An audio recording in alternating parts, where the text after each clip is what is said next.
이런 얘기를 오늘 좀 구체적으로 해보고 마무리를 할 텐데, 왜냐하면 우리 또 전라디언의 굴레라는 네, 명저죠. 정말 진짜. 역대급 명저를 쓰신 분입니다. 궁금하신 분들은 책을 직접 사보시길 바라고요. 좀 구체적으로 얘기를 해보면 좋겠어요. 예컨대 지금 이재명 대표가 어쨌든 민주당의 얼굴 아닙니까?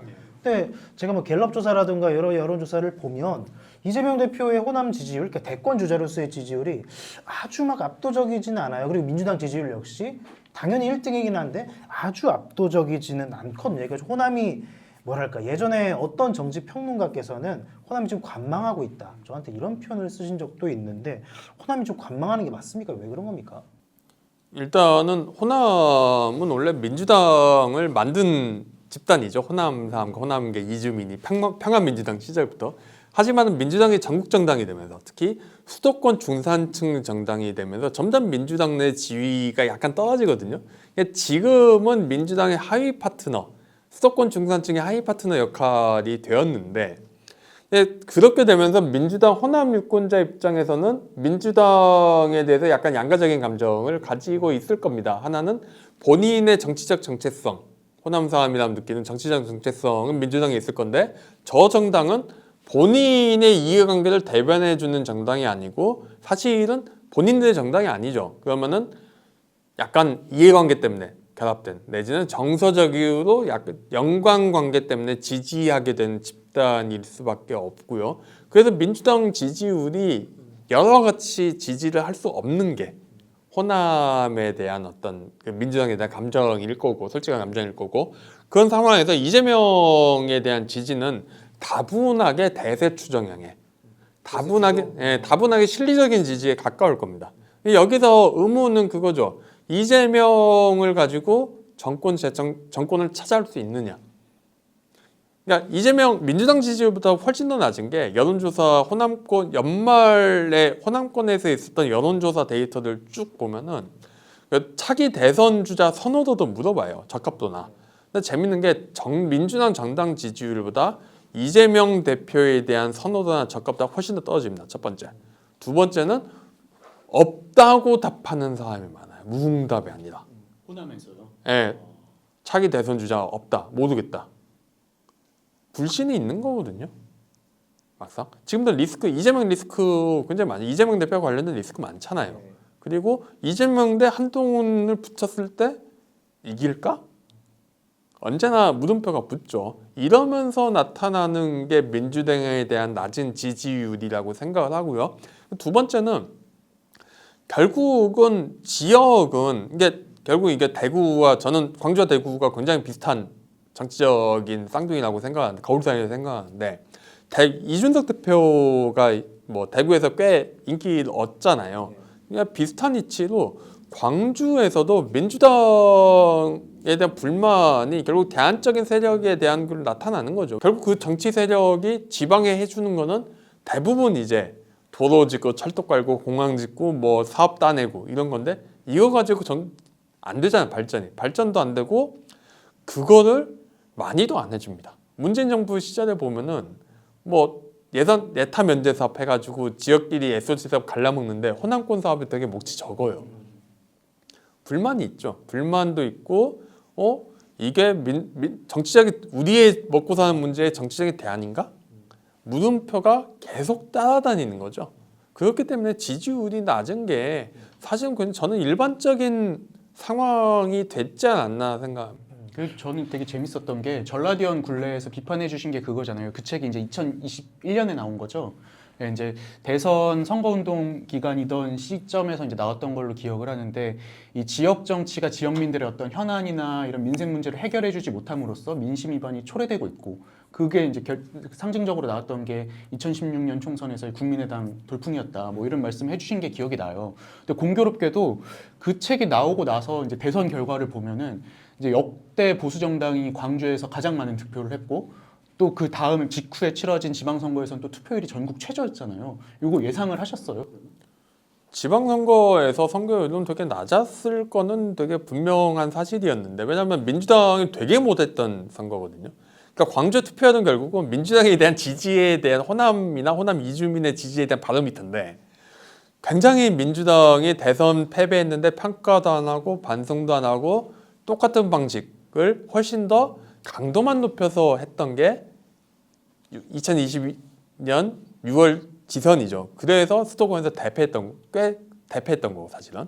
그러면서 지지 투표율이 낮을 수밖에 없었는데 그때가 40%가 안 됐죠. 이게 압도적으로 그렇게 투표율이 낮을 줄은 저도 보고 깜짝 놀랐습니다.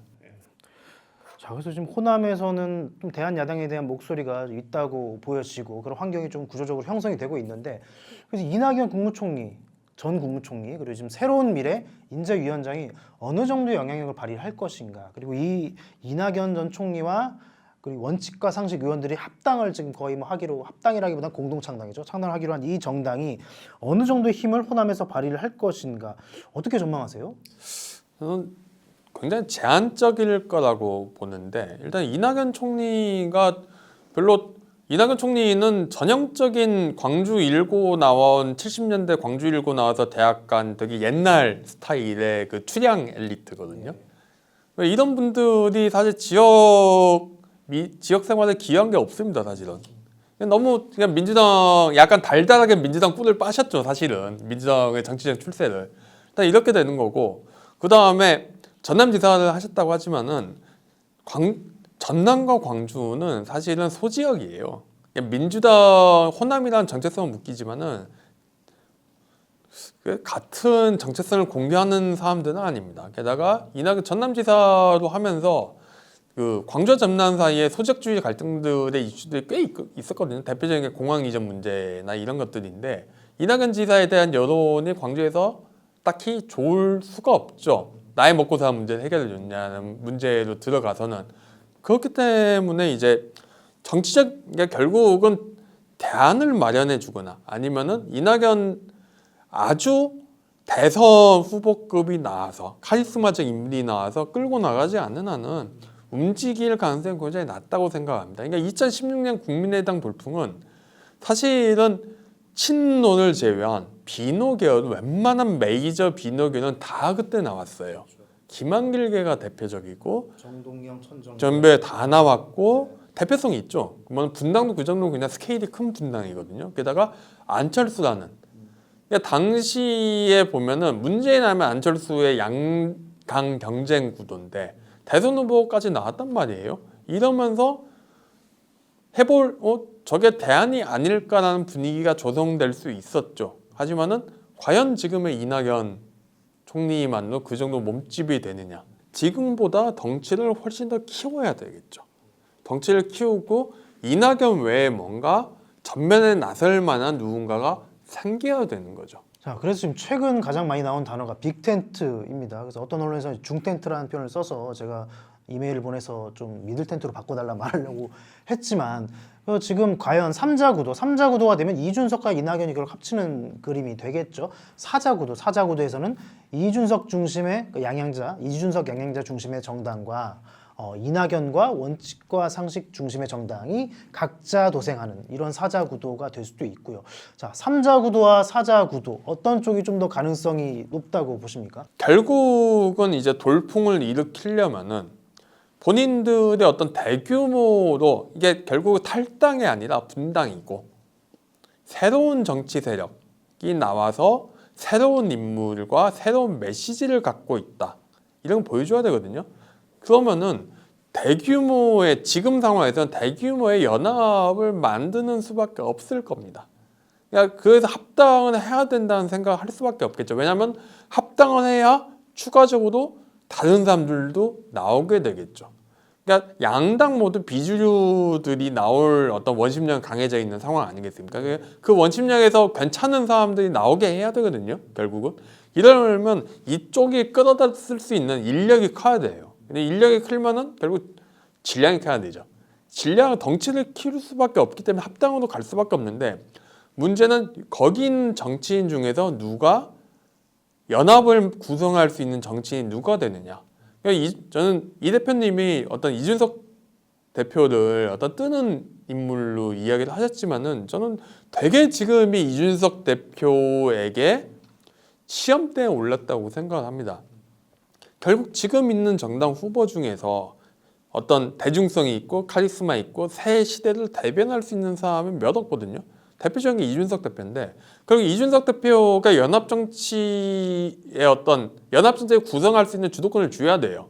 그러면은 뭔가 그분의 메시지가 잘 받아들여야 되거든요. 그리고 연합을 만들 수 있는 어떤 틀을 마련해야 되고 하지만은 그 지하철 노인 무임승차 공약 같은 경우에 결국 이 대표가 이야기를 꺼내는 순간에 그 뒤에 있는 12만 원 교통비 지급 이런 거는 다 사라지고 결국 이준석 갈라치기 이야기만 나오잖아요. 굉장히 메시지가 안 좋은 거죠. 그리고 본인도 조급증에 무슨 과천 경마장 이야기는 안 해야 되거든요.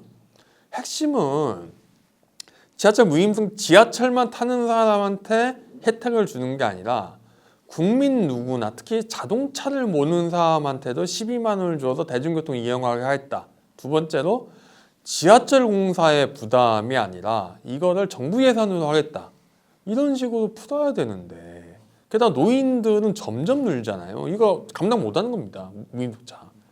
이러면서 여러 가지 풀 기제가 많은데 그러니까 결국 고령화 시대 대중교통 어떻게 할 거냐 이야기를 풀어나가야 되는데 그냥 어떻게든 클릭만 나오게 하겠다는 어떤 전형적인 인터넷 커뮤니티 정서죠. 이런 정서에서 과연 이준석 대표가 코얼리션을 꾸릴 수 연합 정치를 할 수 있느냐?